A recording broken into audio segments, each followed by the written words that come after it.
Greetings from the city of brotherly love.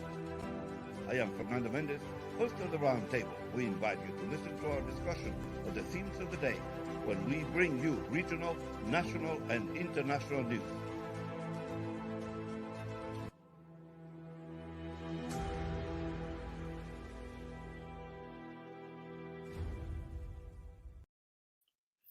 Amigos oyentes de Úsala Radio, están escuchando la mesa redonda de Roundtable desde el corazón de la ciudad del amor fraternal and sisterly affection from the city of brotherly love. Les habla Fernando Mendez, Danny Ramos controla la máquina digital, and we have two special guests today because one is not enough for us. We need more people to help me get through this. And happy Martin Luther King Day to our friends. And we are here with Ms. Jodi Reynhout. She's the Senior Vice President of Community Engagement at Esperanza. She oversees Esperanza's Housing and Economic Development Department, among other responsibilities. And then with us also, Ms. Zoraida Cordero, a dedicated Latin servant leader with over 8 years of experience in social services, experience in child welfare organizational leadership, advocacy, and human service management. And those are just brief descriptions. It will take me a long time. We'll probably spend the whole show talking about their biographies. So we'll cut short. Mine is short. I'm the host of this program. Hello. Hello. Hello. Good morning, Fernando, and the audience as well. Well, so that you know, we are on Facebook and YouTube. So whatever you say now will be there forever. Oh, goodness. Not to scare you, but see what happened to the insurrectionists. And everything is kept. Everything's saved. It's all up in the cloud. Yeah, they will try to deny everything, but then every time they say no, we can bring up one of those videos. Fernando, should we have signed a waiver or something before coming on this show? Waiver. Should we have done background checks? I forgot to tell you the small print is always important to sign. Anything that I say going to be used against me. Yes. I'm not responsible for any of the opinions expressed in this program. Anyway, so this is amazing to have two outstanding ladies on my program at the same time. So we're lucky to have you and proud to have you on this program. I just gave you a very brief description of who you are and what you do, but I would never be able to cover all the things that you are doing. I mean, I'm very familiar with Jodi, especially because of Esperanza College and the newspaper Impacto that is published through Esperanza. And I'm sure our friend Perla Lara, who's the editor, is working at this very moment. So she's not taking a day off either. I'm sure. Of course. Fully engaged. Yes. So, Jodi, you want to tell us a little bit more about yourself and Sure. Esperanza? Yes. Sure. I will start with the fact that although it appears that I am pura gringa, which is true in that my family was originally from Chicago, but I grew up in Venezuela for many years. So my affinity for Latino communities and the work that I have done in Latino nonprofit organizations and communities here in Philadelphia stems from that childhood experience, growing very comfortable with Latino culture. So I'm incredibly pleased to be here, Fernando, and to share with your diverse audience of Latinos and many others as well. I have been in Philadelphia for 17 years, working 13 of those years at Esperanza, which, as you're very familiar, is a large multi-service community economic development corporation based in Hunting Park, but working regionally and nationally as well.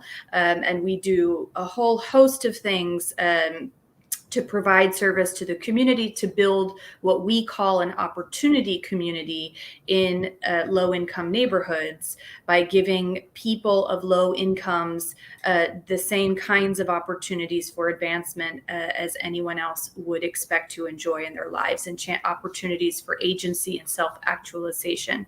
So that ranges from charter schools to housing development to workforce development, helping folks forge career paths. We have immigration legal services, a performing arts center, a lot of community outreach and organizing activities. And as you mentioned already, Impacto newspaper, which is one of the few Spanish language outlets in the Philadelphia area.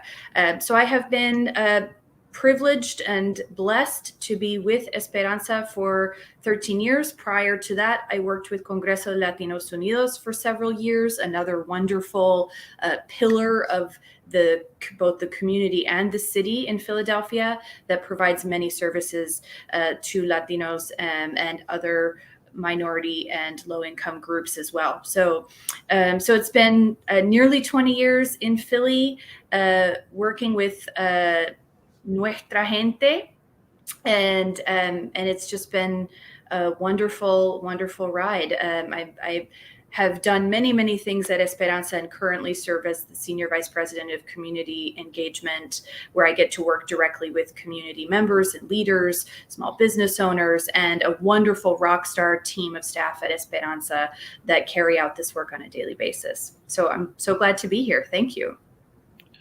Well, see, I told you we need a few hours to describe what my two guests do. Zoraida, now it's your turn.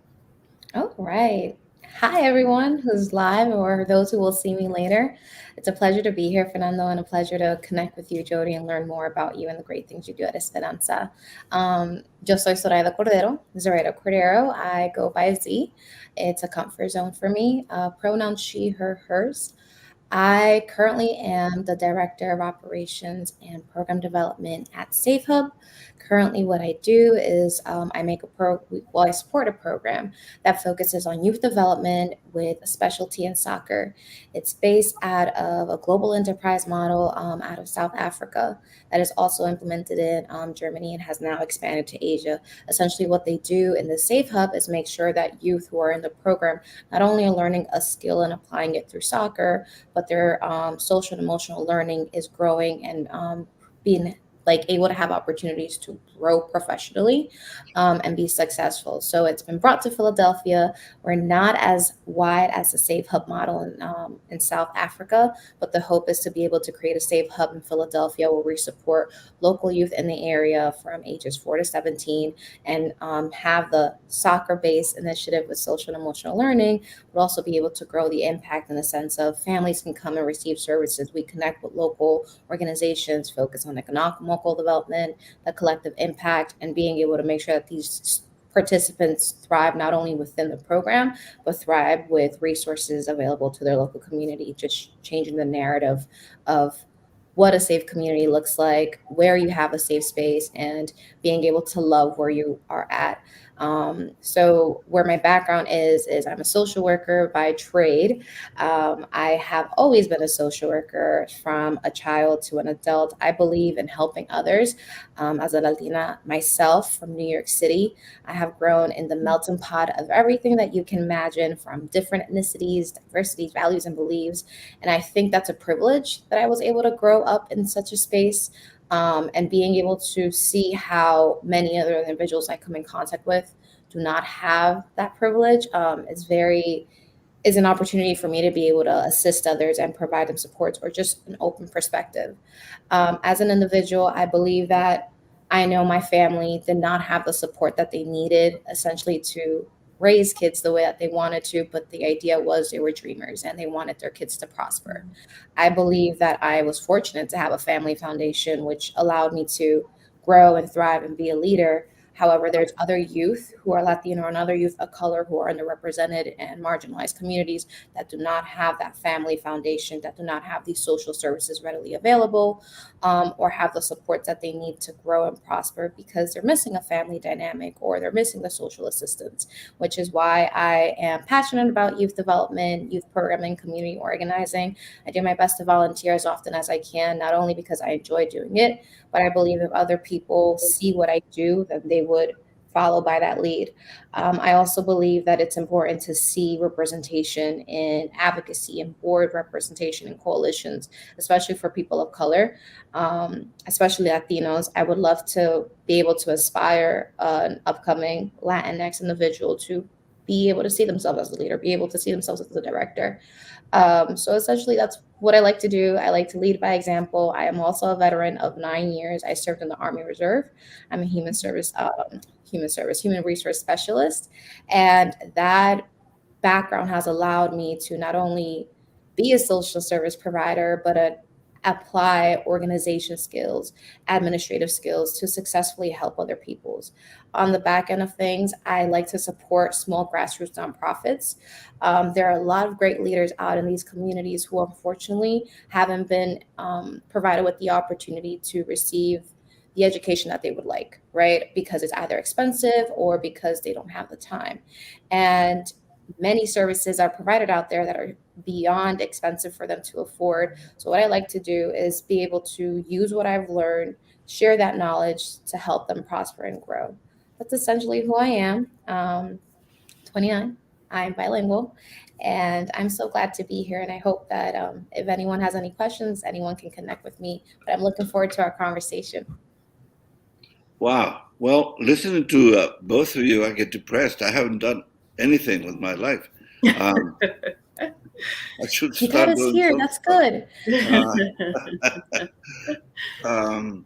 That's amazing. So we'll explore some of those items that will go by almost desapercibidos, as we say in Espanol, but that have shaped you. So I want to talk about this Army Reserve thing that you mentioned.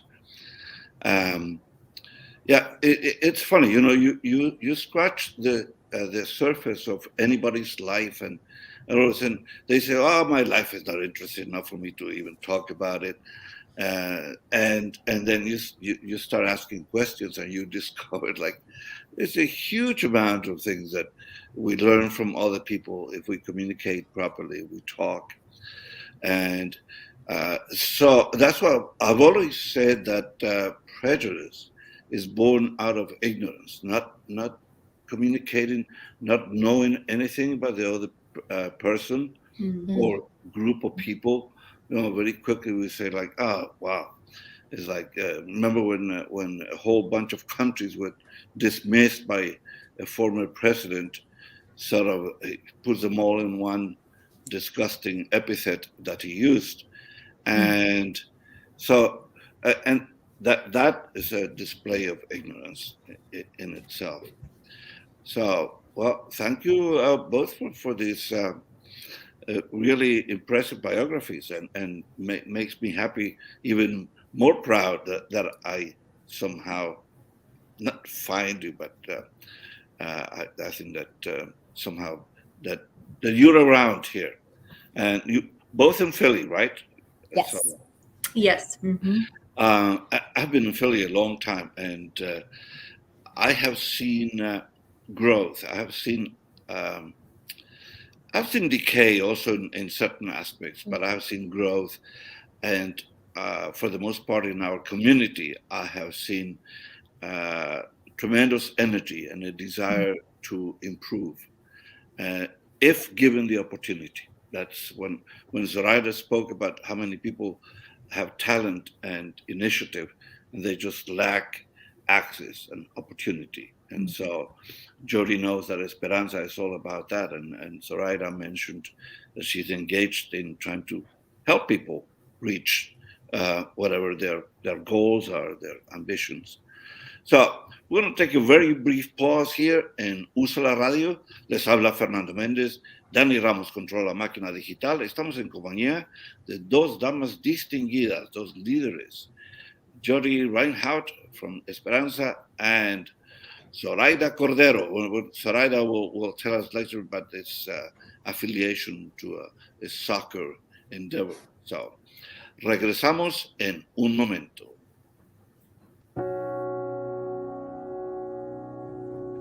Do you remember our first group photo? This is it. Smiles all around, even though we were all nervous. Who could have imagined that our first weekend together would soon turn into a lifetime of memories? You're an amazing young man. Your brothers and sisters really look up to you. They're a big brother. It's so cool to watch the adult that you've become, and you really have done as much for us as you think we've done for you. You know, it took 20 years, and I got my third child, who was 17 at the time. There are so many rewards in life. You coming into our home was one of the greatest rewards we could have ever had. I ain't never felt so much love before in my life.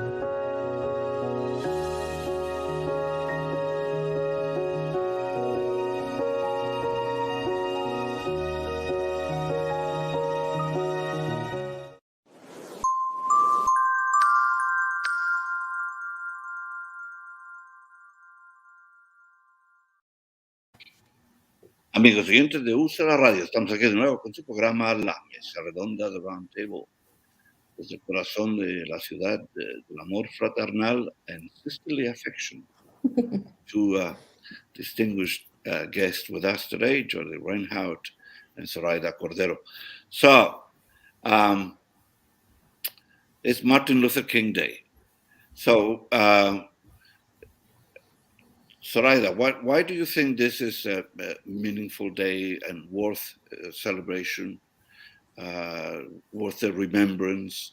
One of the commentaries today from a television program was that this generation of college students are asleep at the wheel, thinking of what was happening in the 1960s, around the time of Bobby Kennedy and Martin Luther King, and Kent State and all these demonstrations. In view of that, the students today seem not involved. That's a great question. To me, I guess on what I've inherited, right? I've always been taught that Martin Luther King is a leader and someone to follow by. As young as I think I was in elementary school, he's always been someone that we did events for, school activities, cleanups.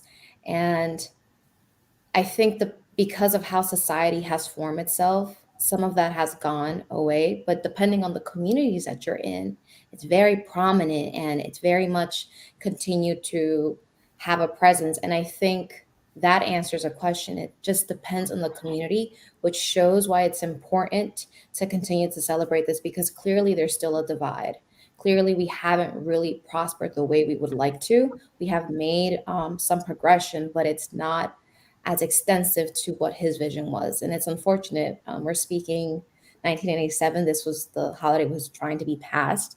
And 32 years of, in 2000, having that actually approved is it's close to home. It's too recent. And I believe it's unfortunate that we have to have key leaders say, it's Martin Luther King Day, let's create an event, versus, wow, thank you to this man who was able to lead the way and be involved in civic engagement.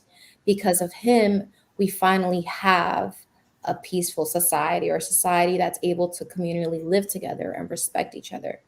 And we're not there yet. So the reminder is positive, I believe, and I think it's fantastic that we have that individual, but it's still in a sense disappointing to know that we are reminded each year we still have so much more to go and so much more development to make. I think that when it pertains to specifically the generation, I believe that it's based on the education or the individuals who are coming in contact, which is what's happening at home. What are you learning at home? My family, although they have Latin heritage, right, and they are Spanish-speaking folks, they've always been open to history and making sure that I am aware of my surroundings, aware of my privilege, but also aware of where there's still lack of support, where I'm going to experience racism, and how to manage those spaces. I wasn't kept from it. I was brought up in a way of how do you maneuver through that. I think that this generation that we're in now have been more open to sharing their views, have been exposed to being able to be open-minded and speak openly. So I don't know if maybe they're trying to become their own leaders. And although there was a Martin Luther King, do they just want to say, let's not just continue to celebrate the history of it. It's how do we make it important? And maybe they're not just, it's not that they're asleep, they're awake in different ways, but making sure to recognize those who came before us is important because that's how we've gotten here. Just hope that it continues to change. Yeah, well, millennials have sort of acquired a reputation for sort of selfishness and self-centeredness and, me too, me first, that kind of stuff. So I don't know. Jodi?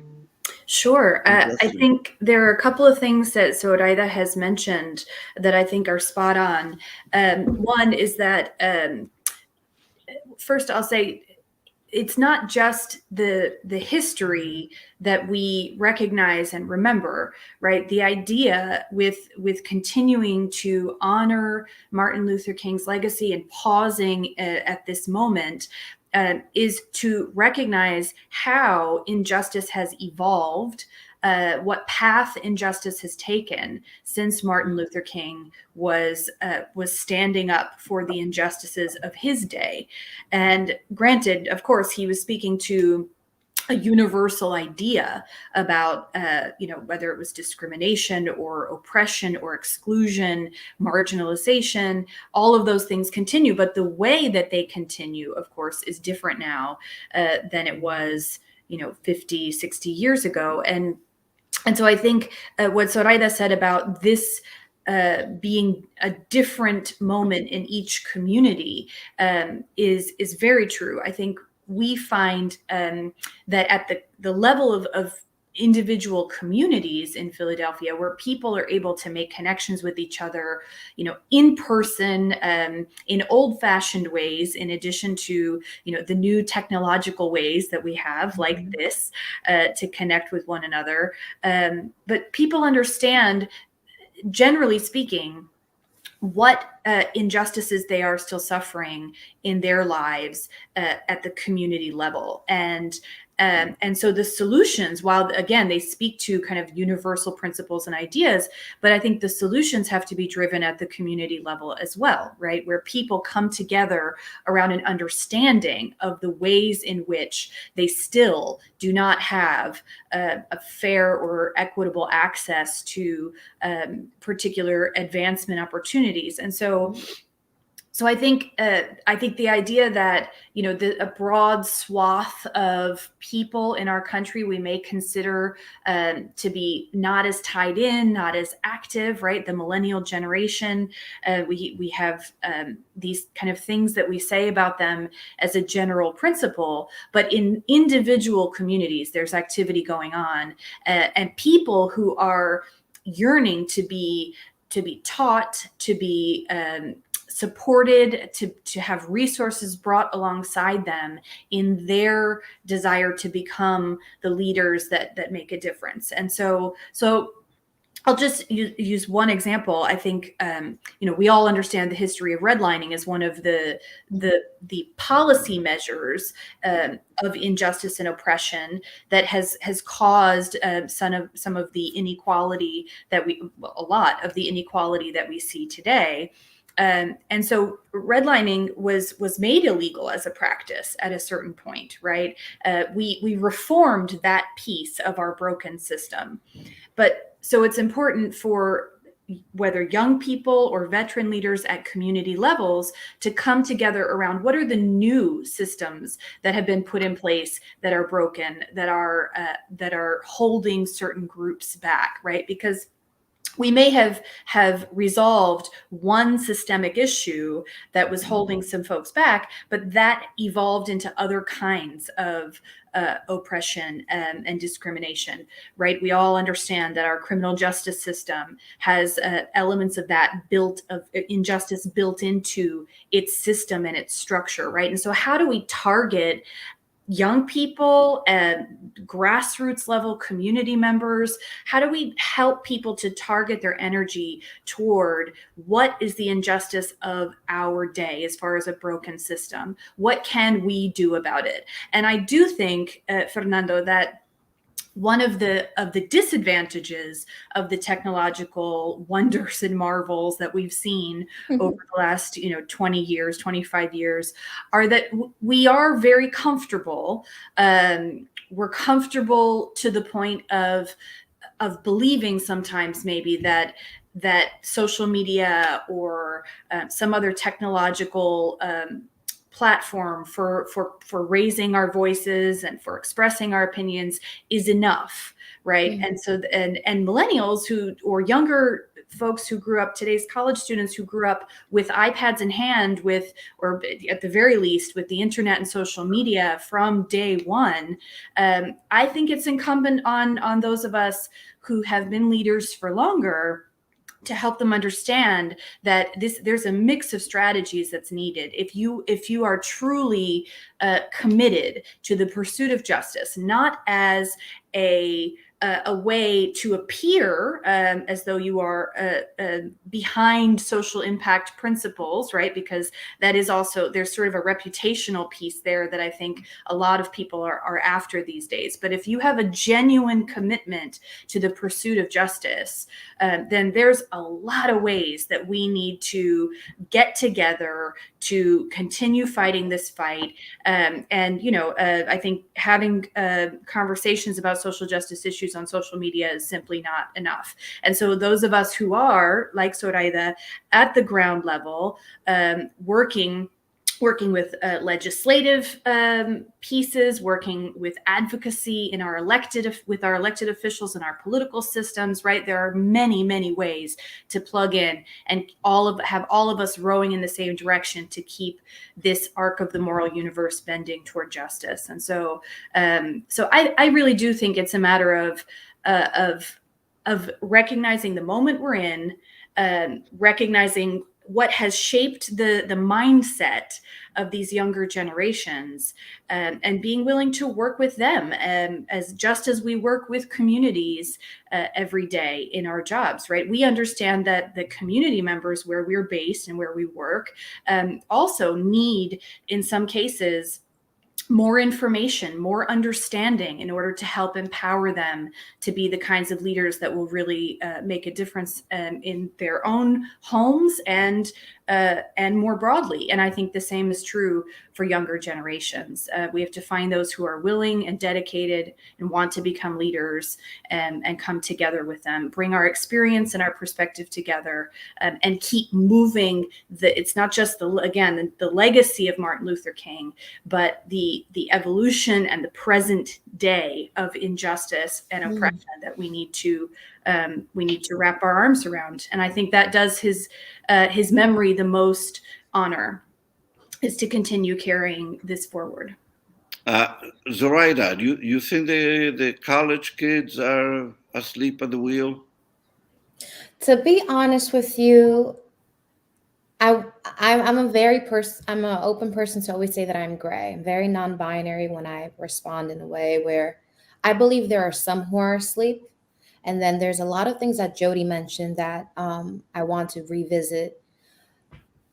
I believe that depending on their background and their profession, it's not necessarily that they're asleep. They haven't been exposed to different experiences. For example, I have the privilege of having a social work background and being passionate and being of color and understanding things in a way of my own personal experience and how it's affected me, right? And I believe that some of the things I've learned or inherited as a social worker, I'm able to challenge and say how much of this is mine and how much of this is learned. Many people don't have those skills because they haven't received that exposure. but also I believe many of the college students who are, let's say they're receiving their MBA, they may probably have taken one psychology course, one sociology course, and that's not enough to really expose them to what's happening. So if they haven't heard views and values from families or communities, it's really hard to challenge them when they're not open to those mindsets. So I think if we get more creative about how we connect with those youth or those young adults, how we not necessarily create a divisive agenda of like you're incorrect and look at your views. It's more of I understand this is where you're coming from or this is where your mindset is at, but let's take a look of what has actually happened, the systemic injustices, the things that you're benefiting from and how others are not benefiting from because of different backgrounds of society, values or economical status, right? I believe that if we're able to challenge that, we would have more individuals who are awake. And I also would like to challenge the word awake. There's individuals who have a concept of what awake means and the savior complex and mindset, and other people who understand what it means to be awake and take action in a way that is accepted by those communities most impacted. The other word that they're using nowadays is woke. Right. And, Yes. Obama. It's a trend. Obama was using that. It's a trend. I think depending on where your intention is at, you want to be a part of that trend. And I believe oh my goodness, I can't say the word right now. Oh my goodness, we need to take a break. Oh my goodness, I need to take a break. But I believe that this specific generation believes. Right, I'm sorry to interrupt. Yeah, I'll give you another opportunity to expand on that. When I have guests like you, I feel like I should just give the names and move away because you can take over the show. So, oh, no. Señores oyentes, están escuchando La Mesa Redonda. Estamos en compañía de Jodi Reynhout y Zoraida Cordero. Dani Ramos controla el tablero. Les habla Fernando Mendez. Regresamos en un momento.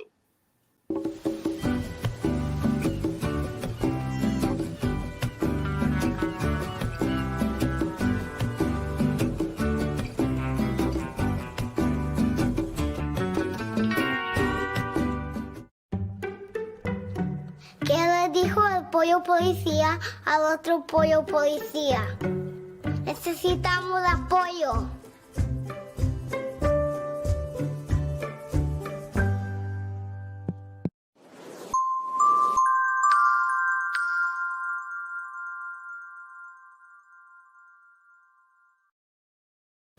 And we're back.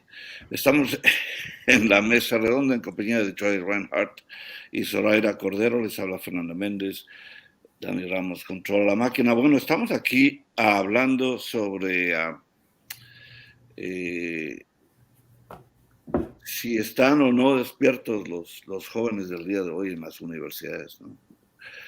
Well, now these people are really asleep at the wheel. I don't know. I feel that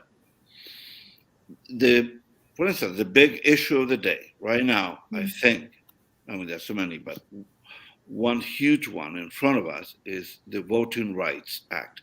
And nothing like Martin Luther King Day to sort of address that topic is so important for us because, okay, so we need the basic necessities of life, food, shelter, clothing, and education. But we need to have our freedom. We need to be able to vote, to exercise our right. Otherwise, we're going to be a banana republic, which is where like Nicaragua is heading right now and Venezuela is right now. And that is sad to contemplate that we could be moving in that direction if the capital insurrection had succeeded. We would be facing a crisis of tremendous proportions right now. So, Jodi, first, what do you think? Are we facing a crisis with this Voting Rights Act?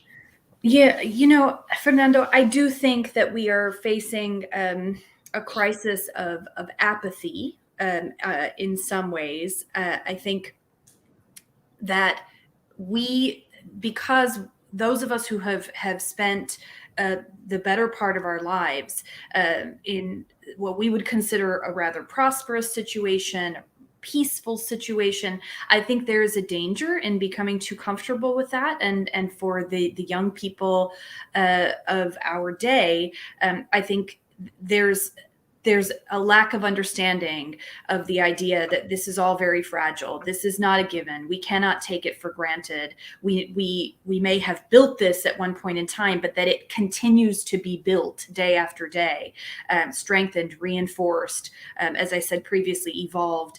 And so I think maybe we have some crisis of apathy, a crisis maybe of laziness, maybe a crisis of a lack of confidence that getting involved in the political process via the vote, via paying attention to legislative issues, a lack of confidence that there's a difference to be made by exercising our civic rights and responsibilities. And I think that's tragic, because I think that this is where the decisions that shape our conditions, that shape our lives, are being made. And so at Esperanza in particular, we are striving all the time to help community members make the connection between their daily lives, what's going on in their daily lives, and the governance that structures and dictates so much of that, and to help them understand, help people understand, how do we get involved with that in constructive ways, right?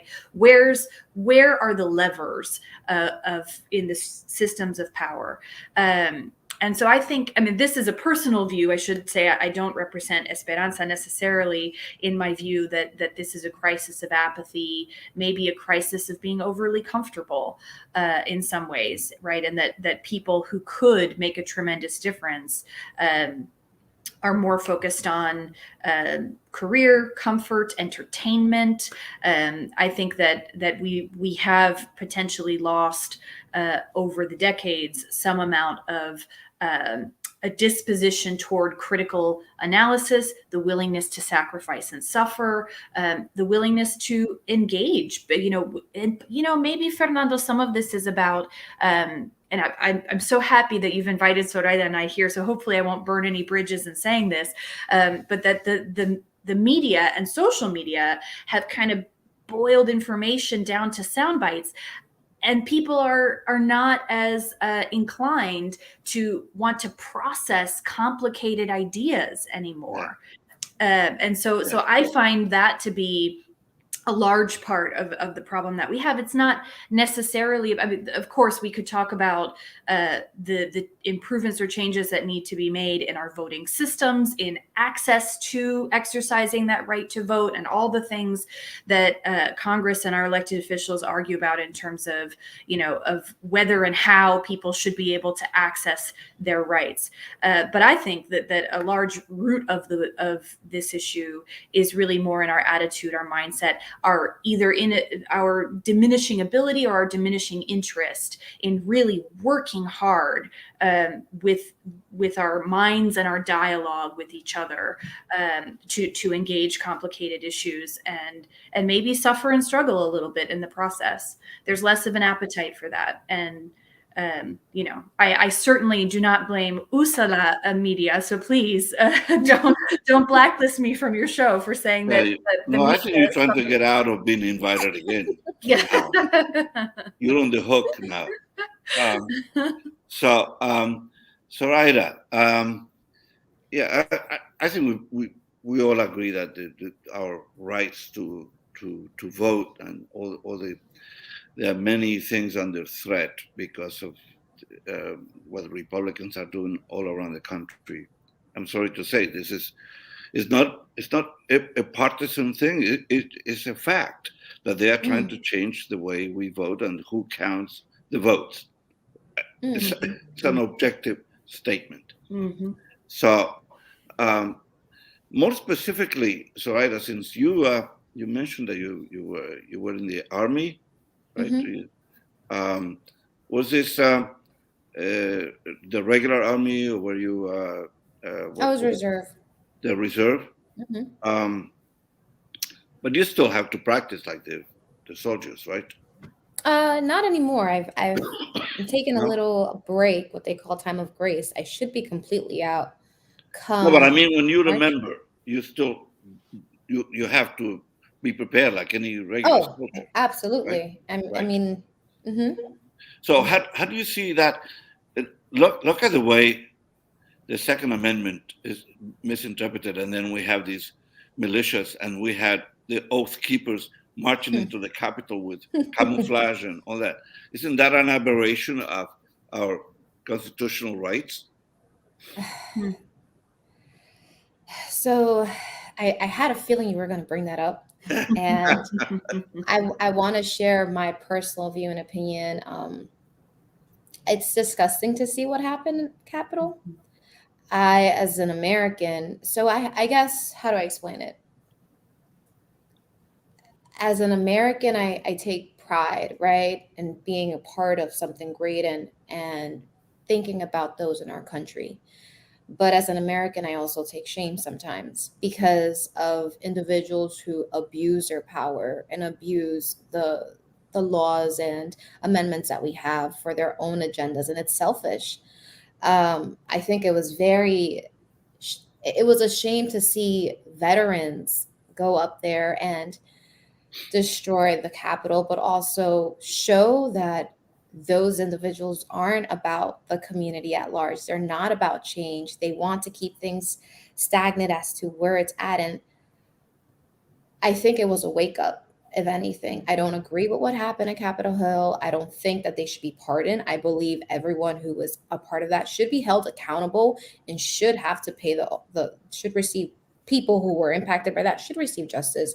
I don't think it should have been condoned. I personally believe, although I have to be respectful of those who are in power, that our chief at that time should be held accountable for what happened at Capitol Hill, especially because not only did you not destroy it, you kind of antagonized it and encouraged it. So you are responsible. You are a leader that people looked up to, and not everyone has the awakeness or understanding of what's happening. So as a veteran, I know that in our time of service, when Trump became president, they mentioned to us, do not have conversations about politics. It's going to be a very divisive opportunity for you all to disagree and not get along, because we learned how many people were different and why they were choosing this president. And I think we were able to understand and respect each other's beliefs. But I personally believe, in my opinion, that those who did vote for him in office and those who do support him and do not see an issue with this are individuals that are stuck in their ways, who aren't going to change. Some of them are young, some of them are older.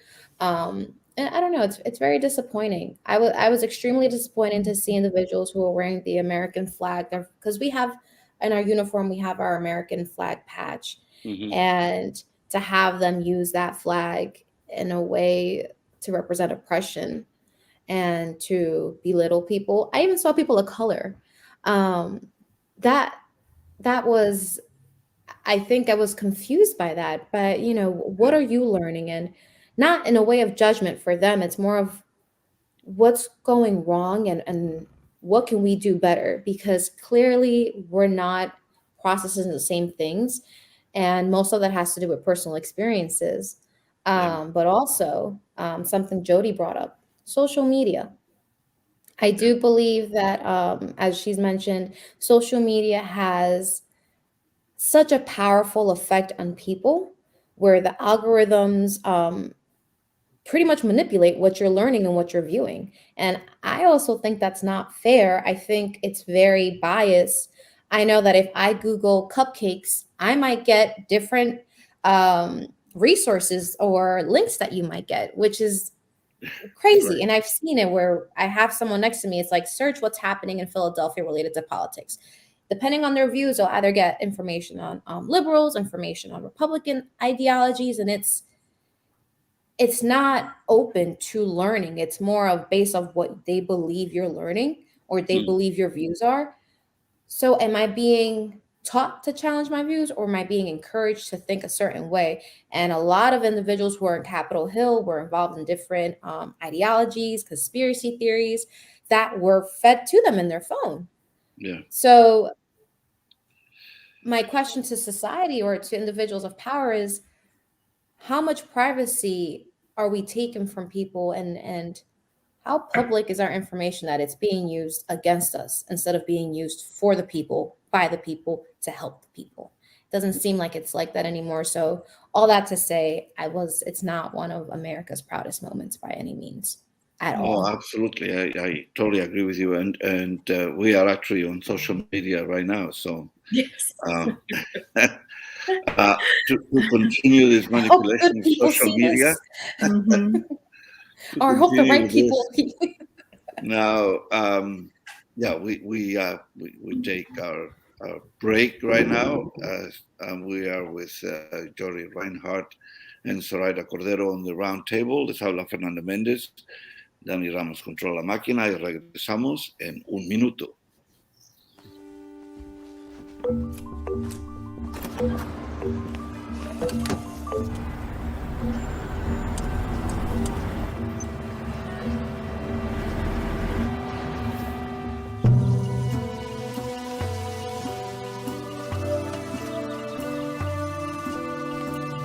Encuentra el bosque más cercano en descubreelbosque.org.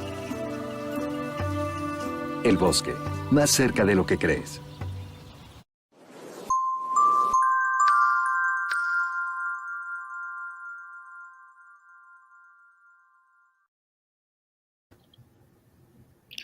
Señoras y oyentes de Usa la Radio, estamos aquí de nuevo con su programa La Mesa Redonda de Roundtable desde el corazón de la ciudad del amor fraternal en el día de Martin Luther King.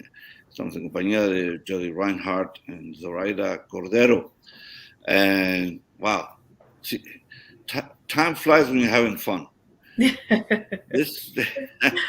is the fastest program. I think there is a conspiracy to curtail our time in the air. I don't know where it's coming from. So I said we're celebrating Martin Luther King Day, and my big question was about the vote. You know where we are with this, and because it is in jeopardy. And as I said, the commentary about the millennials and the college kid, actually at this point, which are probably more than millennials, I suppose, who are sort of asleep at the wheel. Then the college campuses in the 1960s. Well, okay, here's a caveat. In the 1960s and early 70s, when there was so much upheaval in colleges, what you would hear in the media was the lamentations. Look at these kids, instead of studying, look what they're doing, marching, right? So they're trying to have it both ways. Now they're saying, like, you should be out there protesting the loss of freedom, the lack of votes, and so on. But there is a need to be involved. I think that's what, since we are talking about Martin Luther King, and especially because there is something before Congress to protect our vote, that there should be more support for that kind of thing. And that's where many students, many young people, forget about just students, young people in general, be involved, get engaged. We need to put pressure on Congress to pass these laws to protect our rights to vote. And that's where we are right now. We are in jeopardy. So, question to both of you: what can we do more specifically? I mean, I know we use social media. We can put pressure on our legislatures and so on. But what else can we do? Go ahead, Zoraida, I'm so sorry to interrupt you. I just wanted to say quickly that, Fernando, I understand exactly what you're saying as far as the need for support to protect our right to vote and our access to the vote. And so I don't want to continue to steer away from that to what I think is this other root cause issue.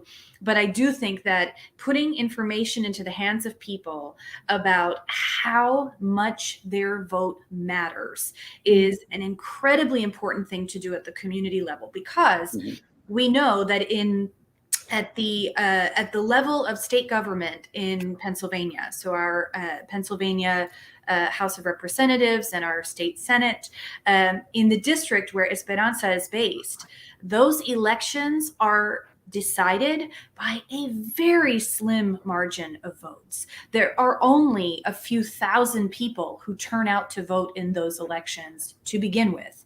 And so the margin that a candidate has to achieve in order to win that incredibly important seat and have that role that makes such an incredible difference in all of our lives is really not very many people at this point, simply because there's a lack of engagement with the process. And I think that, very few people, even people who are tuned into these issues, don't always know and are surprised to find that, I'm not citing actual numbers here, but I'm estimating. So don't have your listeners fact check me later. But when you tell someone, there's only 3,000 people coming out to vote in the state legislative district in Hunting Park, and there's 25,000 households with many, many more people that are of voting age who could be coming out to make this decision. But so I think we need to get at this issue of why people stay home, why people let a very small number of community members make this incredibly important decision on their behalf. And that once we can understand that, then we can talk to people about, here's what Congress is doing around access issues and either preserving or potentially eroding your right to have access to the vote, and that we have to step people through to an understanding of why getting involved on that level is so important. We say in our neighborhood and at Esperanza, we always say, elections are every 6 months, not every 4 years. And people don't know that it is a constant process. And we come, most of our folks come out to vote for the president of the United States because that's the high profile election every 4 years. But the politics on the local level are in fact far more impactful on their daily lives. And so how do we get that information in front of people in a way that is digestible and comprehensible and that can help them take steps forward? And I do appreciate the irony of the fact that we've been talking about how social media has its downsides, when in fact we are using social media to convey this message and can use social media to convey other very important messages. So it's, there's two sides to that coin. But I think that the root is something different than just the right to vote. It can be used for good or evil, as happened for 4 years previously. Yes. So, Zoraida? As far as social media goes, I love social media, but I wish it didn't have such an invasive way of reading me and telling me what I like and what I don't like. I wish it had the autonomy that I believe that should be given back to people, because we don't really have a say in our social media. And to an extent, we could block things, but still, to add to, I believe, Jodi's point is, while that's happening in the background, we should still be working on representation and sharing information. So I want to point out that Drexel University is currently having civic engagement courses. It's a one-on-one course that's mandated for all their students. I think having that be represented in all universities is important. I believe that that's something that everyone should learn, what it means to be engaged, what it means to learn about your representatives, to be involved, how things are impacting our communities directly. Many of us aren't taught that. So I want to focus specifically in the immigrant community of all types of immigrant backgrounds. I want to say for specifically first generations, I am a first generation American, and my family was not involved into politics. As Jodi mentioned, presidency was the main thing to focus on. And I believe if that community was better informed and received information tailored to them in their language as to how this directly impacts them, it would help not only the second generation, but it would help educate that family. Those individuals will become seniors, right? Those individuals are going to need rights and are going to need policies challenged and healthcare and important things that are currently being challenged and taken away from us. I believe that if there is a way that we can do committees or opportunities for them to grow, then we can increase the knowledge. I want to say, on my personal opinion, I wanted to learn more about civic engagement. I cared about the things that are impacting my community, which means that I had to pull out a dictionary and use the internet to learn certain language because it's not made in a way for everyone to understand. There's a lot of word framing and a lot of manipulation of things. And if you don't know how to see past that, then you don't really have the opportunity to really choose wisely. And I think that's not fair. I believe that if we find a way to inform people, that's going to lead by example. The last thing I believe is politicians should be more in their community, should be more involved in their community. Many of them only show up when it's time to vote, which is a problem because the communities pick up on that. They understand that you only show up when you need a vote, which is unfair. I believe if there was more support in thinking about what does the community need, where do I show up, or where do I send a representative, then the communities feel heard. And I believe that that's a lot of the problem. They only show up when there's a problem. They only show up when they're being held responsible, or when it's a vote. And I think we need to change the narrative of just building trust and building relationship and rapport with people intentionally in a way that speaks to these individuals. Well, I do believe there is a conspiracy to take away our time on this program because we are running quickly out of time. I want to thank both of you for tremendous contribution. Really, I'm very impressed. But that means you have to come back very soon. Hope so. And, would love to. So I'll be sending emails to you and giving you dates and see when we can repeat this experience. This is wonderful. Thank you very much, both of you, for your energy and your knowledge, and to be able to share that with our public. So. Thank you, Fernando, for having us and for being the one to facilitate these really important conversations. I think your work is an incredible value to us and to our community because we have to have these types of dialogue more often. And so we appreciate you as the convener and facilitator of that. Thank you. Thank you, Jodi. And thank you, Zoraida. Likewise.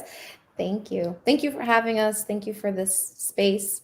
And thank you for empowering us to be able to speak our minds and hopefully connect with people and educate people in a way that's informative and maybe transitional. We will do it again. If I could create more minutes, I would add to this today. But, here we are.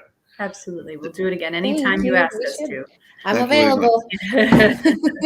Señores oyentes de USA la Radio, la Mesa Redonda, hemos llegado al final de esta edición el día de hoy. Muchas gracias a Jodi, Reynhout y Zoraida Cordero. Dani Ramos controló la máquina digital. Se despide Fernando Mendez. Hasta la próxima. Bye. Greetings from the city of brotherly love. I am Fernando Mendez, host of the Roundtable. We invite you to listen to our discussion of the themes of the day when we bring you regional, national, and international news.